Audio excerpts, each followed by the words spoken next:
गुरु रू प्यारी साध संगत जी, वाहिगुरु जी का खालसा, वाहिगुरु जी की फतेह। भाई साहब भाई वीर सिंह जी की कमोलक रचना है श्री गुरु नानक चमत्कार। उस विच एक प्रसंग है, दुनी चंद धुप्पड़ निस्तारा। आओ उसनू सरवण करन की कोशिश करिए जी। पहला, कबूल चंद। ला जी कुछ सुनी जे नवी गल। दुनी चंद, नहीं जी कोई दसोर दे भा पते दी। कबूल चंद, नहीं जी ओ जो सुनदे सां कि कोई तपा मुश्किया है ओ लाहौर आया होया जे। दुनी चंद, केड़ा तपा? संसार चंद, अच्छा ते तुसा सुनिया ही नहीं नाम तक भी। दुनी चंद, कोई थौ पता दियो ना। कबूल चंद, नाम लोकी कहंदे हन नानक चंद, उन्हां दे मेली दसदे हन श्री गुरु नानक देव। नाम सुन के दुनी चंद दे एक चरनाट छिड़के लंघ गई। दुनी चंद, अच्छा हाँ हाँ ठीक है, ਉਹ जिन्हां ने सियालकोट दी नगरी नूं हमजा गोश्त दे शराब तो बचाया है। कबूल चंद, हाँ पुत्र जीवे ने ओह। संसार चंद, भाईया जी कोई भगवंत ने नेत फेरी है, जो साडे हिंदुआं विच भी कोई आया है, जो कान किसे दी नहीं कटदा, डरदा किसे तो नहीं, जिस दा लोहा मुसलमान फकीर मनदे हन ते शरा वाले भी काजी मुफ्ती जिसनू हथ पाउणों झिझक जांदे हन। दिलबाग राय, है तां ठीक, ओ तां आखदियां ने इब्राहिम लोधी नू भी दिल्ली विच निधड़क सुना आया है। आखदे हन महावता ने अर्ज कीती सी कि साडा हाथी मर गया है, असी बेरोजगार होए हां, साडे ते मेहर करो। तां उन्हां ने आखिया, जाए कर इस दे मुंह उपर हथ फेरो, वाहिगुरु आखो। तत्काल ऐसा करन नाल हाथी उठ खड़ा होया। ला जी शक्तिवान है, कलावान है, कणी रखदा है कोई, ताइयों तां की राजे की नवाब ते की काजी मुल्ला पीर फकीर सारे लोहा मंदे हन ना। दुनी चंद, हाथी जीव पिया तां सारी दिल्ली टुट के आई हो। दिलबाग राय, होर की, पातशाह इब्राहिम आप आया, दीदार करके निहाल होया ते पुछण लगा, ए दरवेश ए हाथी तुसां जिवाया है? तब बाबे आख्या, मारण जिवालन हार वाला खुदाए है, अते दुआए फकीरां रहमे अल्लाह है। इस पर पातशाह ने आख्या, जे फकीरां दी दुआ ते रब मेहरबान हो के आखा मन जांदा है तां तुसीं आखो तां ए हुण खड़ा खड़ोता मर जाए। तां श्री गुरु जी ने आख्या, मारन जिवालन हार वाला साईं आप है, ओ चाहे तां मरदियां छिन नहीं लगदा। लओ ला जी आखण दी ढेर सी के हाथी पटक जा पिया ते 6 वरियां दा हो गया। पातशाह हैरान रह गया, फिर आखण लगा कि हुण जिवाल दिओ।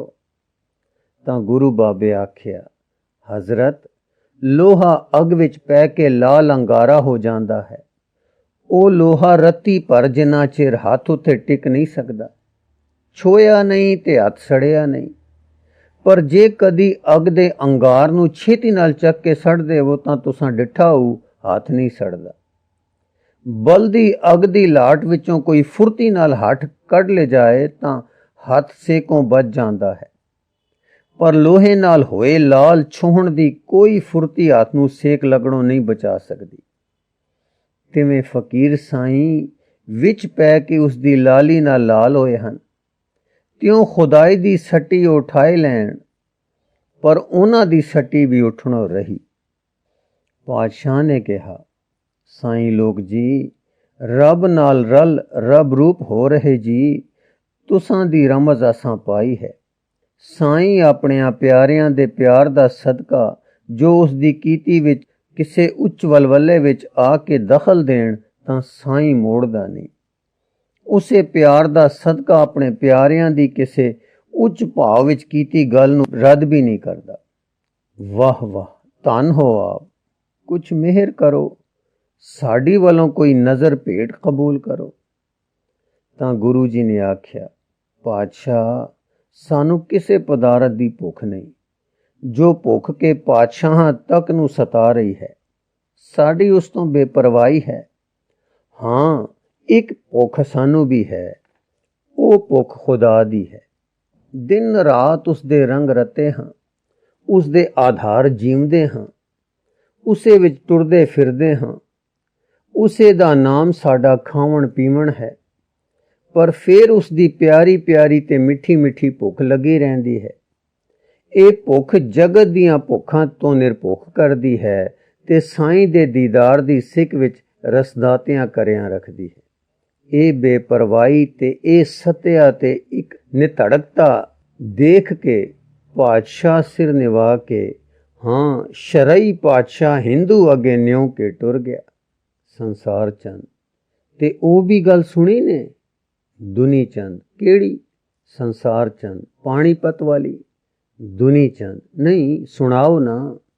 ਸੰਸਾਰ ਚੰਦ, ਤੁਹਾਨੂੰ ਪਤਾ ਉਸੀ ਕਿ ख्वाजा कुतुबुद्दीन दिल्ली वाले फकीर ਦਾ ਚੇਲਾ ਅਬੂ ਅਲੀ ਕਲੰਦਰ, ਜਿਸਨੂੰ ਸ਼ਾਹ ਸ਼ਰਫ ਵੀ ਆਖਦੇ ਹਨ, ਦੁਨੀਆ ਵਿੱਚ ਫਿਰਦਾ ਸ਼ਮਸ ਤਬਰੇਜ਼ ਤੇ ਮੌਲਾਨਾ ਜਲਾਲੁਦੀਨ ਰੂਮੀ ਵਰਗਿਆਂ ਦੀਆਂ ਸੋਬਤਾਂ ਕਰ ਕਰਾ ਕੇ ਅਖੀਰ ਪਾਣੀਪਤ ਆ ਟਿਕਿਆ ਸੀ।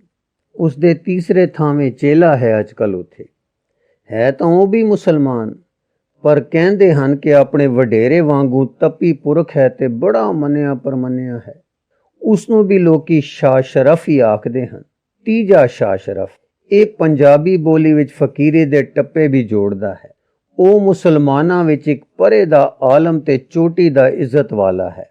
ਉਸ ਦਾ ਚੇਲਾ ਟਟੀਹਰੀ ਸ਼ੇਖ ਕਿਤੇ ਪਾਣੀ ਲੈਣ ਆਇਆ ਤਾਂ ਅੱਗੇ ਆ ਬੈਠੇ ਸਨ ਖੂਏ ਉੱਤੇ ਗੁਰੂ ਨਾਨਕ ਜੀ।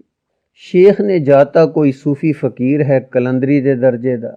ਸਲਾਮ ਚਾ ਆਖਿਓਸ ਤਾਂ ਨਿਧੜਕ ਤੇ ਬੇਡਰ ਗੁਰੂ ਨਾਨਕ ਨੇ ਸਲਾਮ ਚਾ ਉਲਟਾਈ। ਰੱਤਾ ਭੈ ਨਾ ਕੀਤੋਸ ਕਿ ਮੁਸਲਮਾਨਾਂ ਦਾ ਰਾਜ ਹੈ। ਕਿਸੇ ਕਾਜ਼ੀ ਫਤਵਾ ਲਾ ਦਿੱਤਾ ਤਾਂ ਜਿੰਦੜੀ ਹੈ ਨਹੀਂ। ਹਾਂ, ਹਿੰਦੂ ਵਿਚਾਰੇ ਦੀ ਕੋਈ ਜਿੰਦ ਹੈ? ਹਿੰਦੂ ਦੀ ਜਿੰਦੜੀ ਹੈ ਚਿੜੀ ਜਨੌਰ ਵਰਗੀ। ਪਰ ਦੇਖੋ, ਬੇਖੌਫ ਹੋ ਕੇ ਗੁਰੂ ਆਖਣ ਲੱਗਾ, ਅਲੇਖ ਕੋ ਸਲਾਮ। ਦੁਨੀ ਚੰਦ, ਕੀ ਮਤਲਬ ਹੋਇਆ? ਸੰਸਾਰ ਚੰਦ, ਭਾਈ, ਅਸੀਂ ਤੈਨੂੰ ਨਹੀਂ ਸਲਾਮ ਕਰਦੇ, ਸਾਡਾ ਸਲਾਮ ਹੈ ਉਸ ਪਰਮੇਸ਼ਰ ਨੂੰ ਜੋ ਕਿਸੇ ਲੇਖ ਵਿੱਚ ਨਹੀਂ। ਅਰਥਾਤ ਰੂਪ ਰੇਖ ਚਿਹਨ ਤੋਂ ਨਿਆਰੇ ਰੱਬ ਨੂੰ ਸਾਡੀ ਨਮਸਕਾਰ ਹੈ।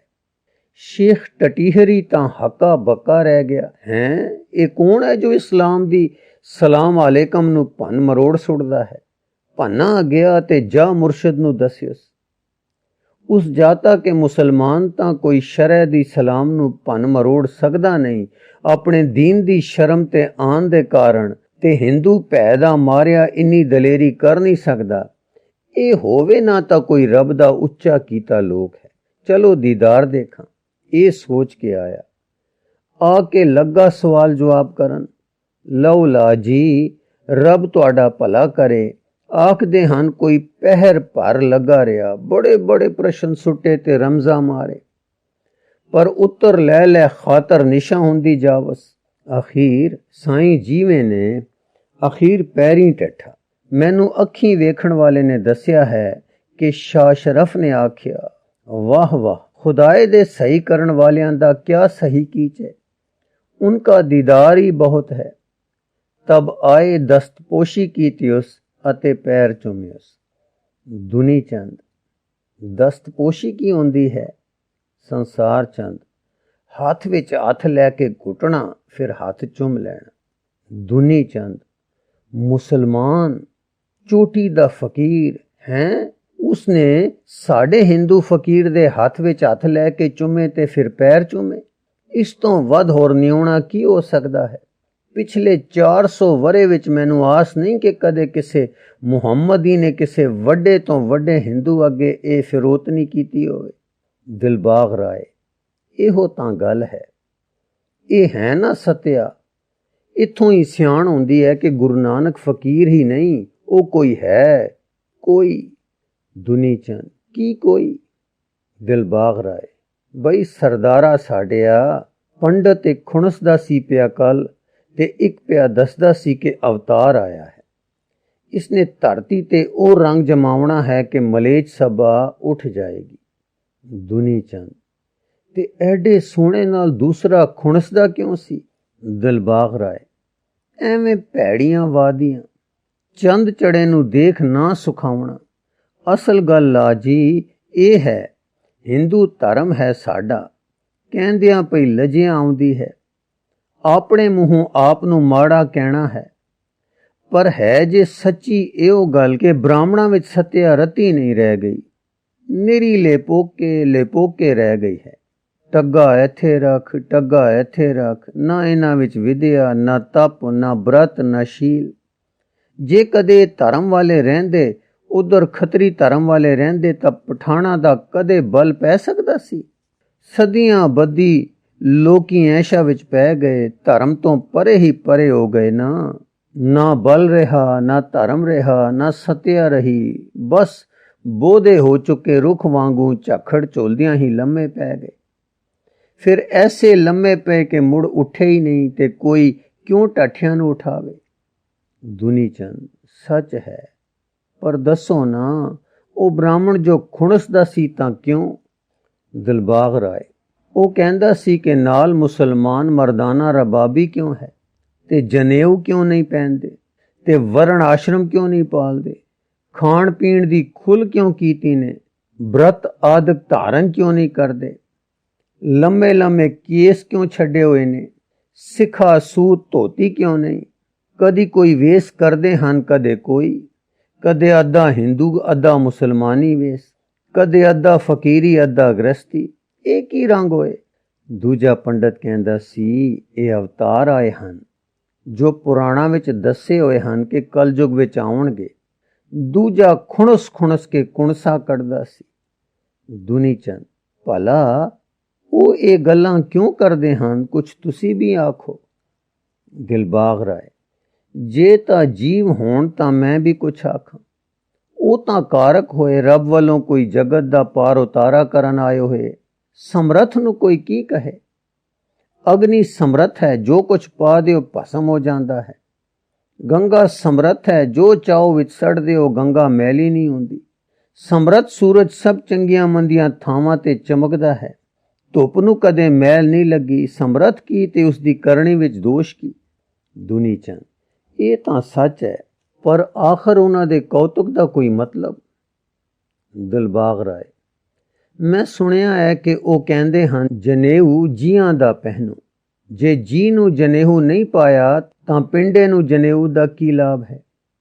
ਆਖਦੇ ਹਨ ਜਨੇਊ ਪਹਿਨ ਕੇ ਲੋਕੀ ਬਦੀਆਂ ਕਰਦੇ ਹਨ, ਪੰਜਾਂ ਇੰਦਰੀਆਂ ਨੂੰ ਕੋਈ ਰੋਕ ਨਹੀਂ ਪਾਉਂਦਾ।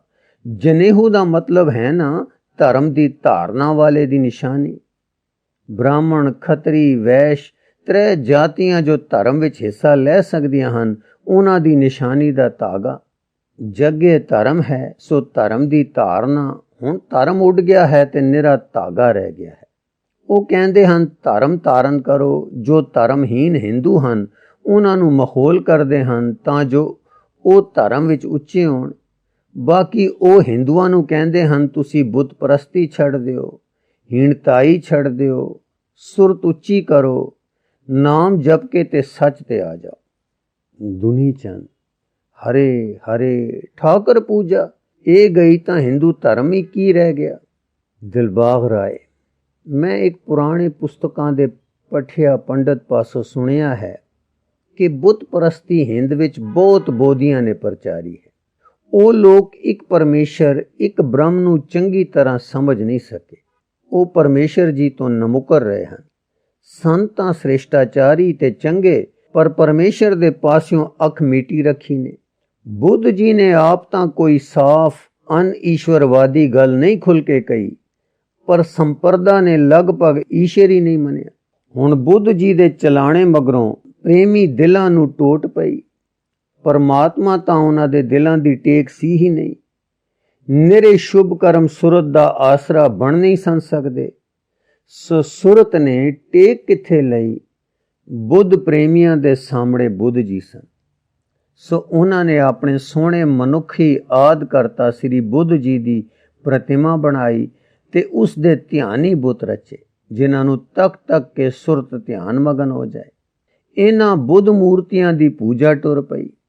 फारसी का पद बुत इसे बुद्ध लफज तो बनया जापदा है। सो एक पासे तां इन्हां बुतां दे रचन विच भगती भाव ते दूसरे पासे हुनर दा कमाल होया, पर तीसरे पासे सर्व साधारण विच जिन्हां मूर्तियां विच देव बुद्धि हो के पूजा शुरू हुई है, अंत पूजा मातर ही रह गई। जदों ब्राह्मणी मत ने मुड़ जोर पाया ते बुद्ध मत दे टाकरे ते लोकां नूं परचावण दी लोड़ पई, तां बुद्ध दे बुतां दी थां उन्हां ने अपने ठाकर रचे, मूर्तियां ते मंदिर साजे। उन्हां दियां जटाकां यानी कथावां दी थावें अपने पुराणां दियां सदाचारी कथावां रचियां। एवं उस जतन विच हिंदू एक निरोल बुत परस्त कौम बन गई। गुरु नानक जी कहंदे हन, पत्थर रब नहीं, पत्थर विच मूर्ति तुसी रचदे हो, तुहाडे भाव उस विच उकरे जांदे हन। तुसीं क्यों नहीं आम लोकां नूं ਉਹ ਭਾਵ ਦਾਨ ਕਰਦੇ ਤੇ ਨਿਰੰਕਾਰ ਨਾਲ ਉਹਨਾਂ ਦੇ ਦਿਲਾਂ ਨੂੰ ਜੋੜਦੇ ਤੇ ਉਹਨਾਂ ਭਾਵਾਂ ਨਾਲ ਉਹਨਾਂ ਨੂੰ ਹੁਲਾਰੇ ਵਿੱਚ ਲਿਆਉਂਦੇ। ਦਿਲ ਸਾਡਾ ਮੂਰਤੀ ਨਹੀਂ, ਇੱਕ ਸਤਿਆ ਹੈ। रूह साड़ी मूर्ति नहीं, एक सत्या है। परमात्मा मूर्ति नहीं, ये महान सत्या है। उस सत्या वजूद वाली है, वो मूर्ति नहीं पर अकाल मूरत है। वो रूह है, आत्मा है, परमात्मा है। सो तुसी दिल नू जोड़ के आत्मा दे प्यार विच पाओ ते इसनू एवं आत्मा रूप करो। हाँ, आत्मा नू परमात्मा दे प्यार विच पाओ, सीधे रस्ते तुरो। मनो मन, मनो आत्मा, आत्मा तो परमात्मा नाल लग के 8 पैर उसे रंग दे हुलारे लैंदे रहो ते गुरु दी लओ सहायता। दुनी चंद सोहनी गल है, तुसां दी गल विच स्वाद आ गया है। दिलबाग फिर सोचो ना लाजी, जे कदे असी बुत परस्त ना होंदे तां मुसलमानां दा साडा वैर इत्थों ताईं ना पड़दा कि जिथे जाके असी अत दुख पा रहे हैं। इसे तरह मैं सुनिया है कि केसां दा निरादर ते चोटी रखनी भी असां बोधियां तो सिखी है। वेदां विच तां रब भी सोहणे केसां वाला ते दाड़े वाला दस्या है। वैदिक ऋषि केसां वाले होए हन। साडे अवतार राम कृष्ण सारे केसां वाले होए हन। खुद बुद्ध जी दे सारे बुत केसां ते जूड़े नाल सशोभत दिसते हैं। ये बुद्ध भीखुआं ने जद शरीर नूं नफरत विच पाया ते सारे शिंगार हटाए तां केसां नूं भी शिंगार समझ के अपने आप नूं करू बनावण लई केसां नूं दूर कराया ते जदों उन्हां दी रीसे उन्हां दे गृहस्थी सेवकां ने रीस कीती तद ओह रीस टुर पई। मगरों हिंदुआं ने पंडितां ने बोधी मातर रख लई ते मुंडन संस्कार दे तरीके रच के धर्म दी मोहर ला दिती। सो असल विच तां पुरातन मर्यादा केसां दी है। ये मुंडन संस्कार पिछों रचे गए हैं ते पिछों दे शास्त्रां विच हन ते असली सनातन नहीं हन। इसे तरह वो सारे वेसां नूं माहौल करदे हन, जदों के आप अद्धे अद्धे रला के धारदे हन ते कदे कदे कोई करदे हन। असल विच की जोगी ते की सिद्ध, की ब्रह्मचारी ते की सन्यासी भेख ही भेख रह गया है। सोचो लाजी, धर्म निरे वेस दे नाल नहीं ना। वो इहो गल पे दसदे हन कि धर्म धारण करो सो मेरी जांचे तां वो ठीक कर रहे हैं। बाकी रहा मुसलमान रबाबी दा नाल होना, ये उन्हां दी सदियां तो निवाणा नूं वह रही नदी उच्चे पासे वहा विखाई है। असी हिंदू कच्चा धागा बन रहे हाँ, जो मुसलमानां नाल रचिया मिचिया उजाणो गया। असी इस तरह नाल मुसलमानी अग विच आप आहूतियां पा रहे हैं, पर उन्हां ने मुसलमानां नूं मुरीद बना के नाल रख के दिखा दिता है कि वो समर्थ हन ते मुसलमानां नूं हिंदू बना सकदे हैं। जो धर्म वो सिखा रहे हैं वो उच्चा ते विशाल है, जो सब नूं अपने विच लै लैंदा है। मेरी जांचे तां असी हिंदू नाम तरीक हाँ, असल हिंदू ओ हन ते जो ओ सिखाल रहे हन सोइयो ठीक है। दुनी चंद ਉਹ ਹਿੰਦੂ ਸਾਧੂਆਂ ਨਾਲ ਕਿਵੇਂ ਵਰਤਦੇ ਹਨ? ਦਿਲਬਾਗ ਰਾਏ, ਉਸੇ ਤਰ੍ਹਾਂ ਉਹਨਾਂ ਦੇ ਪਖੰਡ ਨੂੰ ਤੋੜਦੇ ਹਨ, ਸੱਚ ਦਾ ਸੂਰਜ ਦਿਖਾਲਦੇ ਹਨ। ਗੋਰਖ ਮਤੇ ਗਏ ਤਾਂ ਇੱਕ ਪੁਰਾਣੇ ਸੁੱਕੇ ਬ੍ਰਿਛ ਨੂੰ ਹਰਾ ਕਰਕੇ ਛਾਵੇਂ ਉਹ ਬੈਠੇ। ਫਿਰ ਜੋਗੀ ਚਰਚਾ ਕਰਨ ਆਏ ਤਾਂ ਉਹਨਾਂ ਦਾ ਲੋਹਾ ਮੰਨ ਕੇ ਗਏ। ਜਿਵੇਂ ਸ਼ਰਫ ਨੇ ਮੰਨਿਆ ਸੀ, ਇਸੇ ਤਰ੍ਹਾਂ ਕਾਂਸ਼ੀ ਦੇ ਚਤੁਰਦਾਸ ਪੰਡਤ ਨੇ ਸਿਰ ਚਰਨਾਂ ਤੇ ਸੁੱਟਿਆ। ਹਾਂ, ਉਹ ਤਾਂ ਸਾਰੇ ਹਿੰਦੂ ਤੀਰਥਾਂ ਤੇ ਹੋ ਆਏ ਹਨ। ਸਭ ਥਾਂ ਨਿਰਭੈਤਾ ਦੱਸ ਆਏ ਹਨ ਕਿ ਪਖੰਡਾਂ ਨੂੰ ਛੱਡੋ ਤੇ ਧਰਮ ਧਾਰੋ। ਕਿਸੇ ਤੋਂ ਅਚਕਦੇ ਝਿਜਕਦੇ ਨਹੀਂ, ਸੱਚ ਦਾ ਸੂਰਜ ਚੜ ਪਏ ਹਨ ਮਾਨੋ। ਸੰਸਾਰ ਚੰਦ, ਮੈਂ ਆਪ ਵੀ ਗਿਆ ਸਾਂ ਪਰਸੋਂ। ਭਾਈ ਮਨਸੁਖ ਜੀ ਸਾਡੇ ਪਰਦੇਸਾਂ ਦੇ ਵੱਡੇ ਵਪਾਰੀ ਜੋ ਆਪ ਦੇ ਸੰਬੰਧੀ ਹਨ। ਦੁਨੀ ਚੰਦ ਗੱਲ ਟੁੱਕ ਕੇ, ਹਾਂ ਮਨਸੁਖ ਜੀ ਬੜੇ ਬੀਬੇ ਹਨ, ਉਹਨਾਂ ਦੀ ਕੀ ਗੱਲ ਹੈ? ਸੰਸਾਰ ਚੰਦ, ਉਹ ਤਾਂ ਚਿਰਾਂ ਦੇ ਆਪ ਦੇ ਸਿੱਖ ਬਣ ਚੁੱਕੇ ਹਨ, ਬੜੀ ਸ਼ਰਧਾ ਤੇ ਪਿਆਰ ਹੈ ਨੇ। ਉਹ ਮੈਨੂੰ ਨਾਲ ਲੈ ਗਏ ਸਨ। ਦਰਸ਼ਨ ਕਰਕੇ ਦਿਲ ਠੰਡਾ ਹੁੰਦਾ ਹੈ। ਦਿਲਬਾਗ ਰਾਏ, ਮੈਂ ਵੀ ਗਿਆ ਸਾਂ। ਰਾਵੀ ਦੇ ਕੰਢੇ ਬੈਠੇ ਸਨ, ਬਸ ਡਿੱਠਾ ਤਾਂ ਦਿਲ ਬਾਗ ਬਾਗ ਹੋ ਗਿਆ। ਕਬੂਲ ਚੰਦ, ਤੁਸੀਂ ਹੋਏ ਜੋ ਦਿਲਬਾਗ ਰਾਏ। ਦਿਲਬਾਗ ਰਾਏ, ਪਰ ਦਿਲ ਬਾਗ ਬਾਗ ਹੋ ਗਿਆ ਪਰਸੋਂ ਉਹਨਾਂ ਦੇ ਰਸੀਲੇ ਨੈਣਾਂ ਦਾ ਝਾਕਾ ਪਾ ਕੇ। ਦੁਨੀ ਚੰਦ, ਬਚਨ ਸੁਣ ਕੇ ਮੇਰੇ ਅੰਦਰ ਭਾਵ ਹੋ ਆਇਆ ਹੈ। ਮੈਂ ਵੀ ਕਿਵੇਂ ਦਰਸ਼ਨ ਕਰਾਂ, ਕੁਝ ਸੇਵਾ ਕਰਾਂ। ਧਨ ਜੋ ਮੇਰੇ ਪਾਸ ਹੈ, ਕੁਛ ਉਹਨਾਂ ਦੇ ਅਰਥ ਲਾਵਾਂ, ਕੁਛ ਸਕਾਰਥਾ ਹੋਵੇ। ਦਿਲਬਾਗ ਰਾਏ, ਤੁਹਾਡੇ ਪਿਤਾ ਜੀ ਦਾ ਸ਼ਰਾਧ ਆ ਰਿਹਾ ਹੈ, ਉਸ ਵੇਲੇ ਉਹਨਾਂ ਨੂੰ ਨਿਯੋਤਾ ਦਿਓ, ਸੱਦੋ। ਘਰ ਆਉਣਗੇ, ਖੁੱਲੇ ਦਰਸ਼ਨ ਮੇਲੇ ਹੋਣਗੇ। ਸੁਆਣੀਆਂ ਪ੍ਰਭਾਣੀਆਂ ਵਿਚਾਰੀਆਂ ਅੰਦਰ ਪਈਆਂ ਚਰਨ ਪਰਸ ਕੇ ਕੁਛ ਰੱਤਾ ਭੋਰਾ ਸੁੱਖ ਲੈ ਲੈਣਗੀਆਂ। ਬਾਹਰ ਨਿਕਲਣਾ ਤਾਂ ਵਿਚਾਰੀਆਂ ਦਾ ਜੋ ਹੈ ਸੋ ਹੈ। ਦੁਨੀ ਚੰਦ, ਚੰਗੀ ਗੱਲ ਹੈ, ਪਰ ਆਉਣਗੇ ਬੜੇ ਵੱਡੇ ਜੋ ਹੋਏ। ਸੰਸਾਰ ਚੰਦ, ਸੰਸੇ ਵਾਲੀ ਗੱਲ ਹੈ। ਸੈਦਪੁਰ ਸੰਡਿਆਲੀ ਸੁਣਿਆ ਹੈ, ਮਲਕ ਭਾਗੋ ਵਰਗੇ ਦੇ ਘਰ ਨਹੀਂ ਸਨ ਗਏ। ਕਬੂਲ ਚੰਦ, ਮਾਨੀਆਂ ਅਭਿਮਾਨੀਆਂ ਦੇ ਨਹੀਂ ਜਾਂਦੇ, ਗਰੀਬਾਂ ਦੇ ਚਲੇ ਜਾਂਦੇ ਹਨ। ਭਾਵ ਵਾਲੇ ਅਮੀਰਾਂ ਦੇ ਵੀ ਸ਼ਾਇਦ ਚਲੇ ਜਾਂਦੇ ਹੋਣ। ਦਿਲਬਾਗ ਰਾਏ, ਸੁਣਿਆ ਹੈ ਕਿ ਜਦੋਂ ਸੁਲਤਾਨਪੁਰ ਮੋਦੀ ਖਾਨਾ ਛੱਡ ਕੇ ਉਦਿਆਨ ਜਾ ਬੈਠੇ ਸਨ ਤਾਂ ਦੌਲਤ ਖਾਨ ਲੋਧੀ ਦੁਆਬੇ ਦੇ ਨਵਾਬ ਨੇ ਕਹਾ ਕਾ ਲਿਆ ਕਿ ਬਰਾਏ ਖੁਦਾ ਦੀਦਾਰ ਦਿਓ, ਤਾਂ ਫਿਰ ਆ ਗਏ ਸਨ। ਤੇ ਉਹ ਕੌਤਕ ਤੁਸਾਂ ਸੁਣੇ ਹੀ ਹੋਣਗੇ। ਦੁਨੀ ਚੰਦ, ਕਿਹੜੇ? ਸੰਸਾਰ ਚੰਦ, ਕਾਜ਼ੀ ਕਹਿਣ ਲੱਗਾ, ਤੁਸੀਂ ਜੋ ਕਹਿੰਦੇ ਹੋ ਕੋਈ ਹਿੰਦੂ ਨਹੀਂ, ਕੋਈ ਮੁਸਲਮਾਨ ਨਹੀਂ, ਤਾਂ ਤੁਸਾਂ ਨੂੰ ਦੋਵੇਂ ਇੱਕੋ ਜਿਹੇ ਹਨ, ਕਿਉਂਕਿ ਤੁਹਾਡੇ ਭਾਣੇ ਦੋਹਾਂ ਨੇ ਧਰਮ ਤੋਂ ਮੂੰਹ ਮੋੜਿਆ ਹੈ, ਤਦੇ ਕਹਿੰਦੇ ਹੋ ਨਾ ਕਿ ਕੋਈ ਨਹੀਂ। ਅੱਛਾ, ਨਮਾਜ਼ ਪੜ੍ਹਨੀ ਤਾਂ ਧਰਮ ਹੈ, ਸਾਡੇ ਨਾਲ ਚੱਲ ਕੇ ਪੜ੍ਹੋ। ਤਾਂ ਚਲੇ ਗਏ, ਪਰ ਨਮਾਜ਼ ਪੜ੍ਹੀ ਕੋਈ ਨਾ।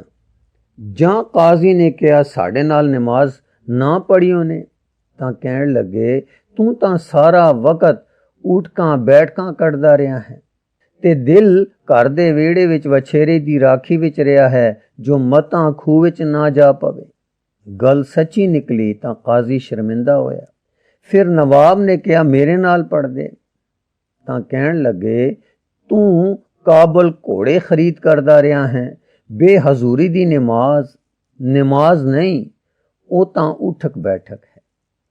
ਤਾਂ ਉਹ ਗੱਲ ਵੀ ਸੱਚੀ ਨਿਕਲੀ ਤੇ ਨਵਾਬ ਸ਼ਰਦਾਵਾਨ ਹੋ ਗਿਆ। ਆਖਣ ਲੱਗਾ, ਹੇ ਨਾਨਕ, ਇਹ ਰਾਜ ਮਾਲ ਹੁਕਮ ਹਾਸਲ ਸਭ ਤੇਰਾ।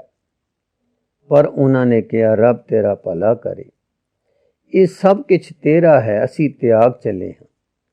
ਜਦੋਂ ਆਪ ਉੱਥੋਂ ਟੁਰੇ ਹਨ, ਬੜੇ ਬੜੇ ਫਕੀਰਾਂ ਨੇ ਪੈਰ ਚੁੰਮੇ, ਲੋਕਾਂ ਨਮਸਕਾਰਾਂ ਕੀਤੀਆਂ। ਨਵਾਬ ਵਿਦਾ ਕਰਨ ਆਪ ਆਇਆ। ਸੋ ਸੱਜਣੋ, ਜਿੱਥੇ ਭਾਵ ਹੋਵੇ ਉੱਥੇ ਗੁਰੂ ਸੁਣਿਆ ਹੈ ਗਰੀਬੀ ਅਮੀਰੀ ਨਹੀਂ ਵੇਖਦਾ, ਆ ਜਾਂਦਾ ਹੈ।